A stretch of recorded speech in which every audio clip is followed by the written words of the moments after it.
체오프 단편선 관리의 죽음. 어느 멋진 저녁, 이에 못지않게 멋진 회계원 이반 드비트리치 체르바코프는 객석 두 번째 줄에 앉아서 오페라 글라스로 코르네빌의 종을 보고 있었다. 공연을 보면서 그는 행복의 절정에 다다른 기분이었다. 그런데 갑자기, 소설에서는 이 그런데 갑자기와 자주 마주치게 마련인데 작가들이 그러는 것도 당연하다. 인생이란 그처럼 예기치 못한 일로 가득 차 있으니까.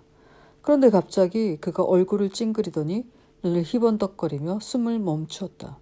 그는 오페라 글라스에서 눈을 떼고 몸을 숙였다. 그리고는 에치! 보다시피 재채기를 한 것이다. 그 누구라도 그 어디에서라도 재채기를 막을 수는 없는 법이다. 농부도 경찰서장도 누구나 재채기를 한다. 때로는 심지어 국장님도 재채기를 한다. 체르바코프는 조금도 당황하지 않고 손수건으로 얼굴을 훔친 다음 예절 바른 사람답게 주위를 둘러보았다. 재채기 때문에 남에게 폐를 끼친 건 아닐까? 한데 저런 당황스러운 일이 생기고 말았다. 그는 앞에 첫 번째 줄에 앉아있던 노인이 자신의 대머리와 목을 장갑으로 열심히 닦으며 뭐라 투덜거리는 것을 보았다. 체르바코프는 그 노인이 운수성에 근무하는 브리잘로프 장군이라는 것을 알아보았다. 저분에게 침이 튀었어. 체르바코프는 생각했다. 우리 부서장은 아니지만 그래도 곤란하게 됐군. 사과를 해야지. 체르바코프는 헛기침을 하고 나서 앞으로 몸을 숙이고 장군의 귀에다 속삭였다. 용서하세요, 각하. 제가 침을 튀겼군요. 본의가 아니었습니다만. 괜찮아요. 괜찮아. 제발 용서하십시오. 저는 그저 저도 모르게. 앉으세요, 제발. 공연 좀 봅시다. 체르바코프는 머쓱해서 바보 같은 미소를 짓고 다시 무대 쪽을 보았다. 보기는 봤으나 행복감은 더 이상 느낄 수 없었다. 불안감이 그를 괴롭히기 시작한 것이다. 휴식 시간에는 그는 브리잘로프에게 다가갔다. 주변에서 얼쩡거리던 그는 마침내 용기를 내어 더듬더듬 말했다. 제가 침을 튀겼습니다. 각하 용서하십시오. 전 그냥 다만... 정말 나는 벌써 잊어버렸다니까. 아직도 그 얘기요. 장군은 그렇게 말하며 신경질적으로 아랫입술을 떨었다. 잊어버렸다고는 하지만 눈에는 원한이 담겨있는걸. 체르바코프는 그렇게 생각하며 의심스러운 눈초리로 장군을 흘깃거렸다. 말도 안 하려고 하네. 내가 전혀 그럴 의도가 없었다고 해명을 해야 될 텐데. 재채기는 자연의 순리라고 말이야. 안 그러면 내가 일부러 침을 튀긴 거라고 생각할 거야. 지금은 그런 생각을 안 하더라도 나중에 그러겠지? 집에 돌아온 체르바코프는 아내에게 자신의 무례한 행동에 대해 이야기했다.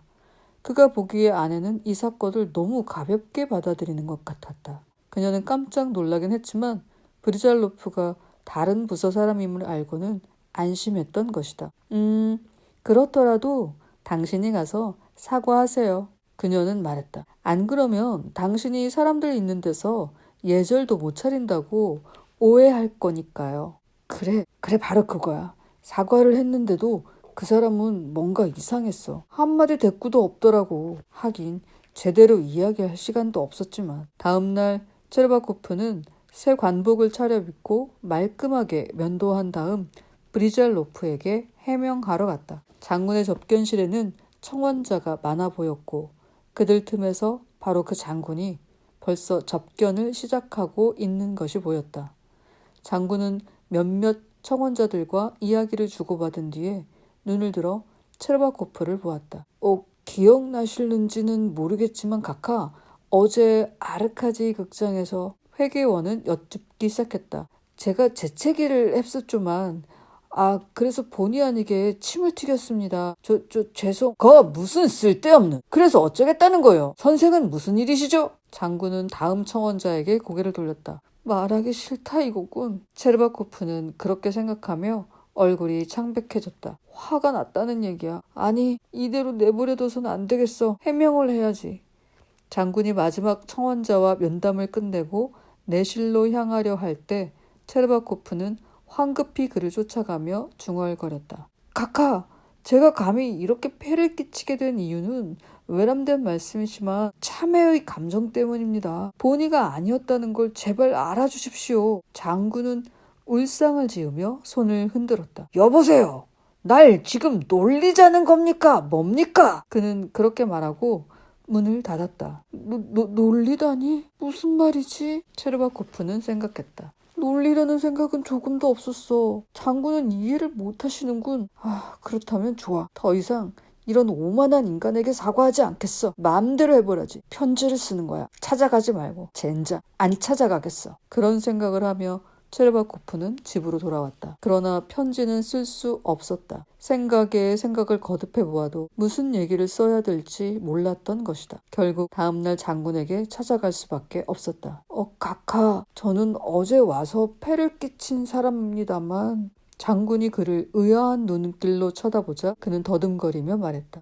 그건 각하께서 말씀하신 것처럼 놀리려는 뜻이 아니었어요. 저는 다만 재채기를 하고 침을 튀긴 것에 대해서 사과를 드리려던 것이었지 놀리려는 생각은 없었습니다. 어떻게 제가 각하를 놀리겠습니까? 만약에 제가 웃었다면 그건 높으신 어른에 대한 존경심 때문이죠. 제가 설마... 꺼져! 장군은 얼굴이 파랗게 질려서 부들부들 떨며 소리를 빽 질렀다. 뭐라고요? 체르바코프는 두려움에 속삭이듯 물었다. 꺼지라니까! 장군이 발을 구르며 되풀이 말했다. 체르바코프의 뱃속에서 무언가가 터져버렸다.